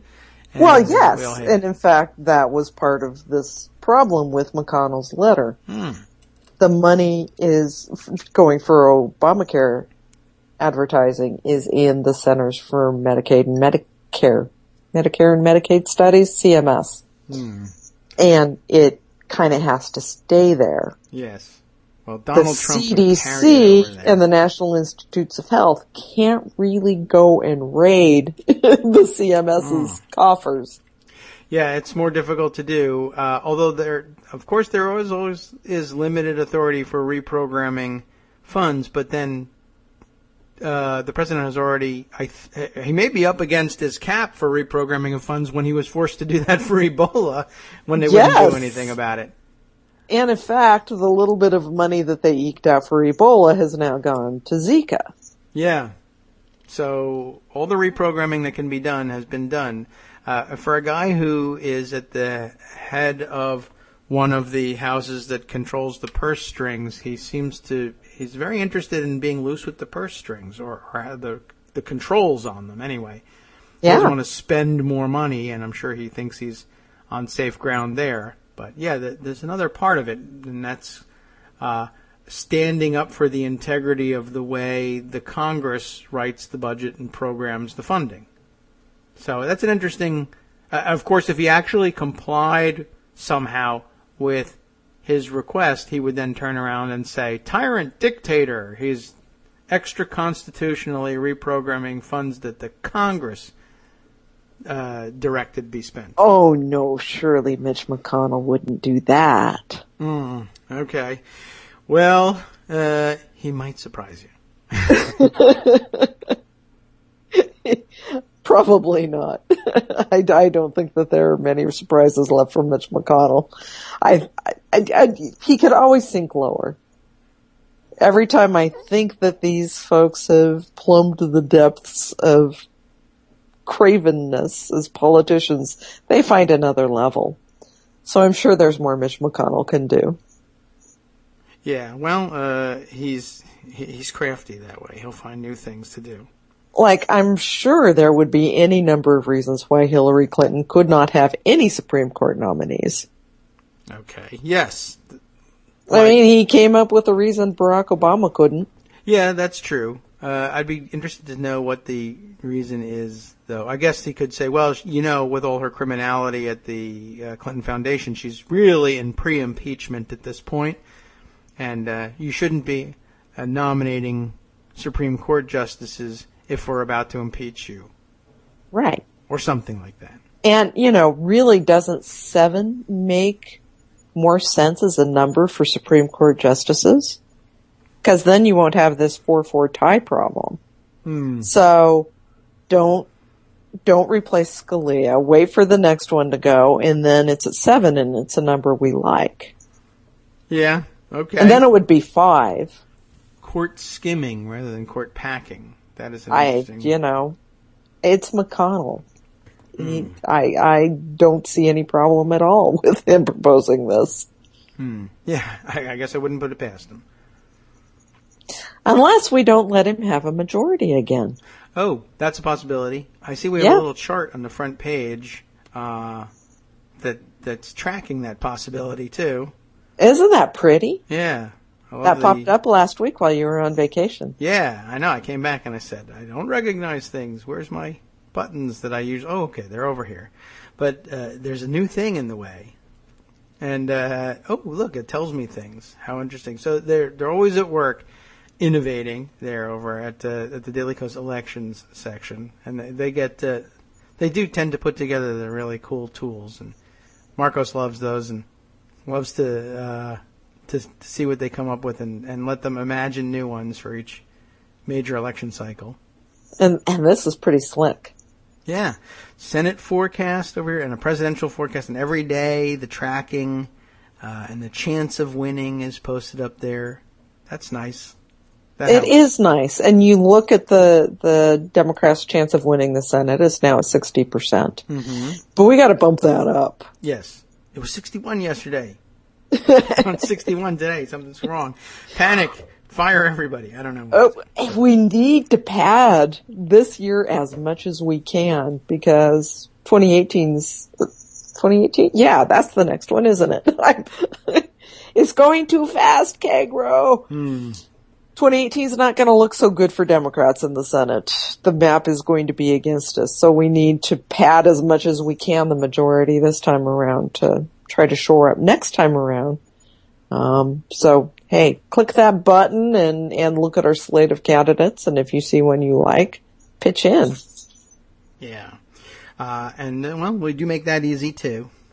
Yes, we do. All right, so let's see. I haven't seen a pop-up on that in a while. Usually they'll be in your... Oh, there we are. I'm like at the bottom of your story here. You're including them at the please donate today links. Very easy to do for you can and for as little as $1. And if you just hover over the action button up there at the very top, you can see our slate of Daily Kos endorsed candidates. I actually do that very often by accident.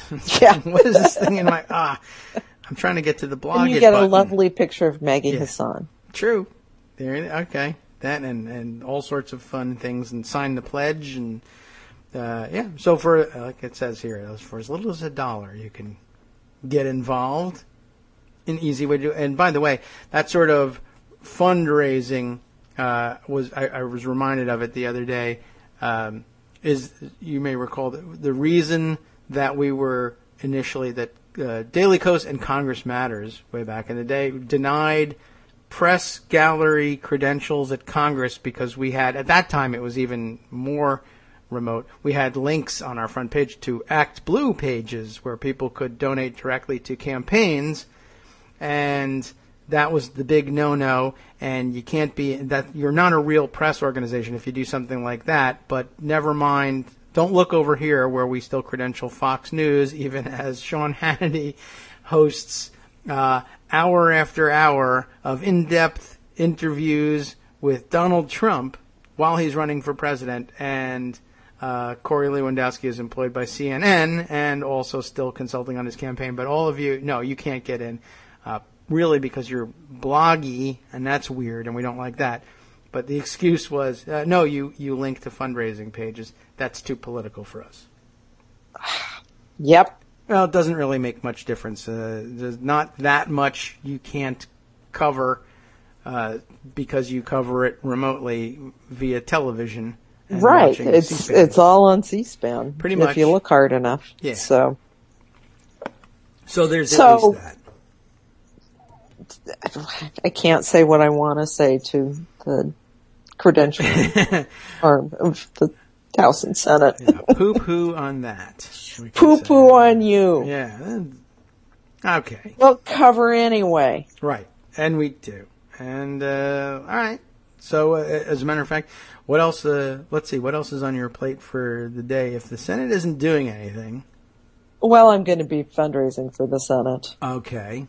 So then there's that. So, yeah, all right. Who are we featuring that we could pitch in on? Well, we're going to pitch in against Chuck Grassley. Okay, well, there's always that. I'm okay with being against people. Chuck Grassley has an awful lot of money to spend to try to save his seat. And we are going to see that coming very shortly. All right. Well, make him do it. The Des Moines Register tells us. So you'll be reading about that. Yes. Yeah, you're going to be reading a lot of of Senate fundraising from me, which is okay for me because that means I'm not writing about Donald Trump. Yeah, well, that'll save you from that. Otherwise, I don't see how you avoid it. But, It's really, really hard to avoid. Yeah. Well, it'll be enormously important to, if it's possible at all, to gain control of the Senate. You've got to take that possibility. And the fact that, I mean, I guess you are a little bit on the Trump beat in that everybody's talking about the Trump effect on all of these races and the Senate being very strongly in play, which it was likely to be, but not quite this right. likely in play. But even people talk about the House. North Carolina is sort of the one. That's my bellwether. Mm-hmm.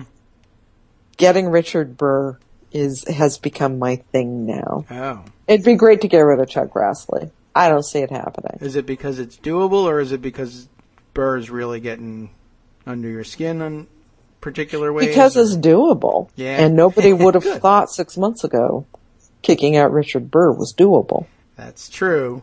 There are a lot of states where that really just wasn't supposed to be. Hey, we're going to make a good run at it, but it's also because it's North Carolina. Yeah, that would be ground zero for voter suppression. Yeah, and wow, and the way they did that.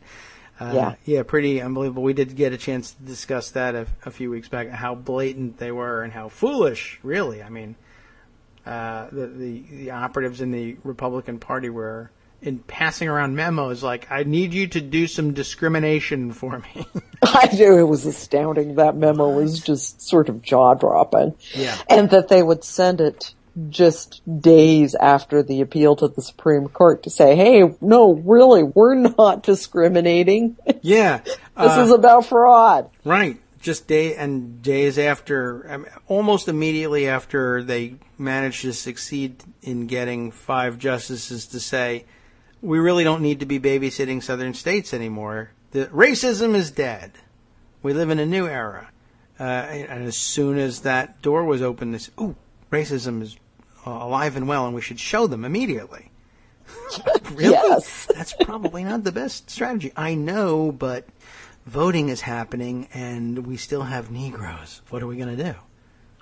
Well, now that you put it that way, wow, it's hot in here. It really is just astounding to me.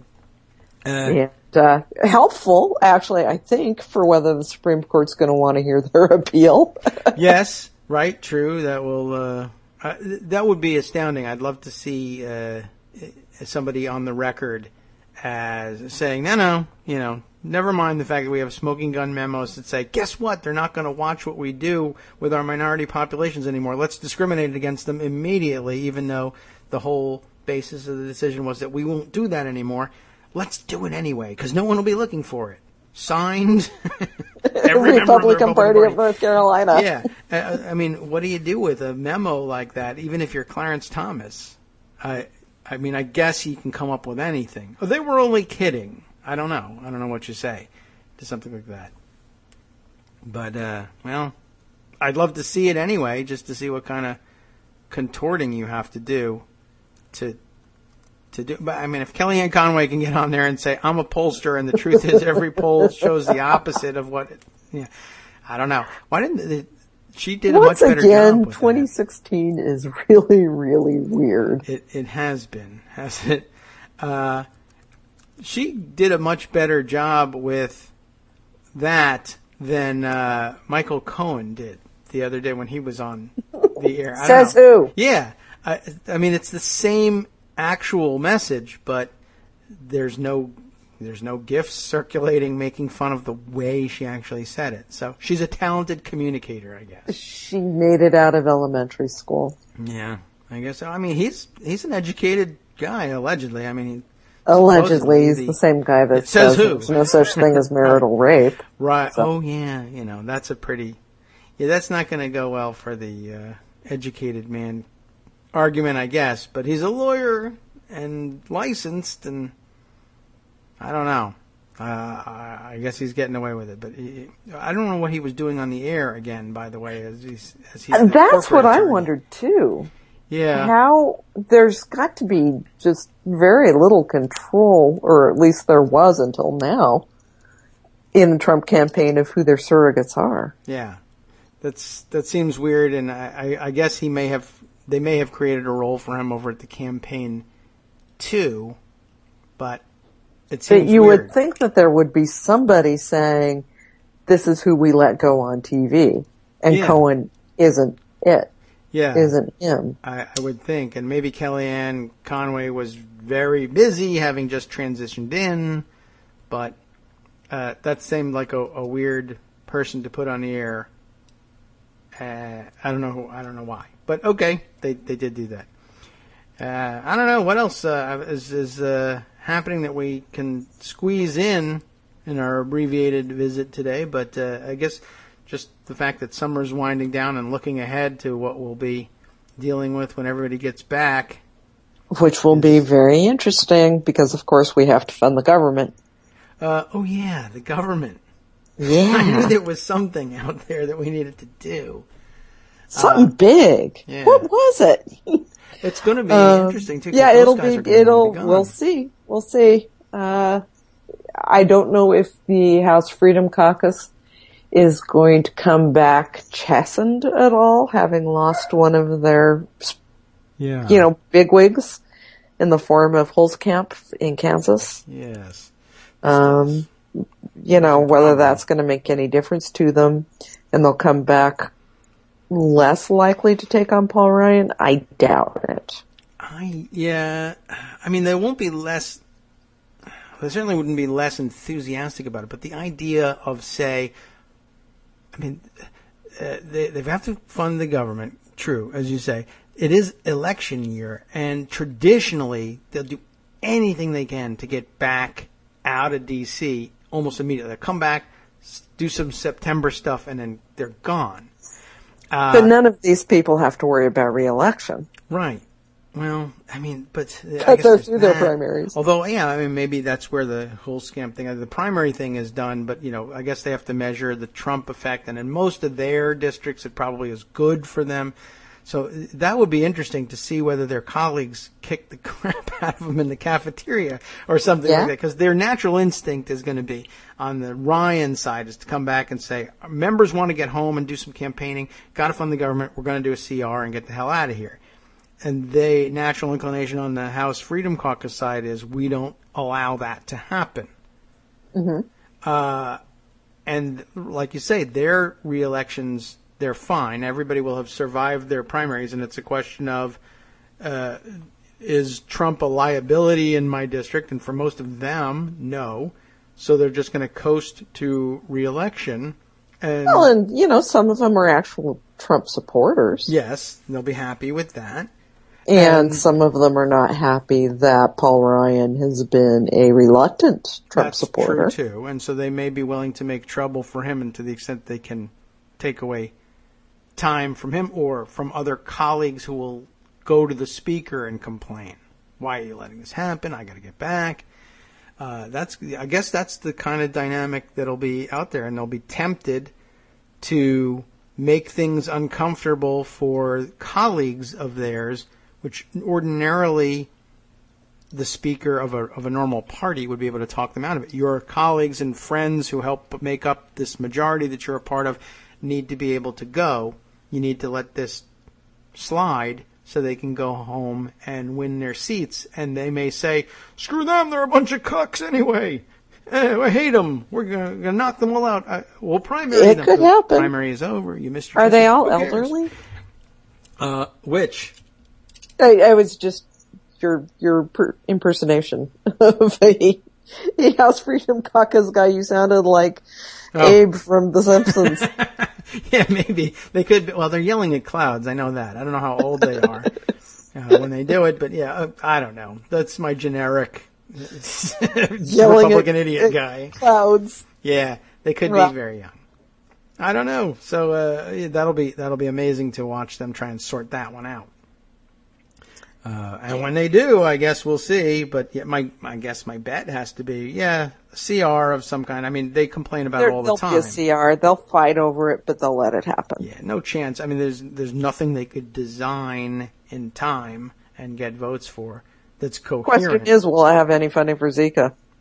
Yeah, good question. I don't know whether they care about that enough or not. I suppose they could toss a couple bucks in the pot there and say, we'll do more later. We did it now. This is interim funding here. Or I guess they might think that they can go into election saying if there's no money, we can blame it on Obama because nobody knows how the Constitution works anyway, except for the gun thing. So, yeah. I guess they could try that. They'll probably run with that. Yeah, okay. That's your bet. I think that's my bet. That's probably true. Well, we'll watch that and buy some Deep Woods off and see how it goes from there. Yeah, good luck with that. Yeah, right. So all we have to do is wait for to find out what disease I'm going to get from DEET and decide whether that's better or worse than Zika. Yeah. Now they think that perhaps Zika is contributing to brain damage in adults. So that's something to ponder. That's bad news. I would not, I guess we don't want to risk that either. And we'll only find that out in probably in decades before we figure out whether that's really the case. I don't know how they would even study that. The evidence popped up fairly quickly. I guess that's true. You just told me, so I guess I ignored that as a piece of evidence. Well, Joan heard about it, so there you go. And I mean, you may very well be conducting the research yourself for all I know, but yeah, I've got a lab in my basement. Yeah, but you've got the results. All right, so they made their way to you with that one. I was hoping that you could at least say, well, maybe people who are outside of childbearing age are less risk, but if you're at risk of your own brain damage, that's... Yeah, apparently the infection gets into the brainstem. All right. So, yeah. Wow. Okay, well, maybe we should fund something about that. Maybe we should. Okay. More research, maybe? Yeah. Prevention? Wait for next year. Vaccines? It's only your brain, ladies and gentlemen. It's only your brain. You didn't need that. Really? Okay, yeah. Well, global warming's going to get you anyway. Yeah, well, maybe before then. Probably true. All right. Well, I'll have to wrap things up here. I have to go help my wife out with her broken down car now. Oh, you better do that right away. Yes. Well, I told her I would wrap things up here with you. Thanks very much for coming by. You are most welcome. And, talk to you next week. We'll do that, and maybe we'll have some more indications of what we'll be talking about going forward as we figure out what they're going to do and not do in the Senate. Okay, thanks very much, Joan.